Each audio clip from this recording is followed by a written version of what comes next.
তুমি ডাঙৰ হলে কি হবা? Police police.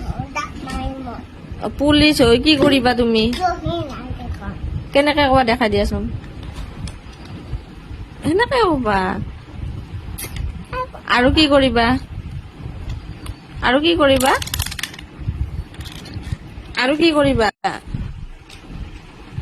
কি কৰিবা?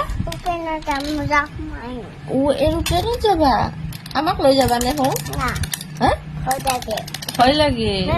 মেমে পুতিব আৰু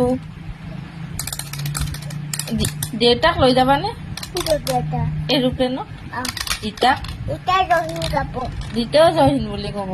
মাক নিবানে? না কিয়? পুলিচ আছে হা? পুলিচ আছে ডাঙৰ পুলিচ আছে ডাঙৰ। অ তুমি অকলে যাবানে? অকলে যাবা? মই কান্দি থাকিম দেখোন। যাব নিমই হা? নিমই নিবা? অ মই আমাৰ মইনা ক'ত গ'ল? মই এনেকে কান্দি থাকিম। হ'বনে? ফোন কৰিবা মোক হা? ফোন কৰিবা ফোন কৰিম। অ আৰু আৰু কি কৰিম? ভালকে থাকিবা সেনেকে ক। অ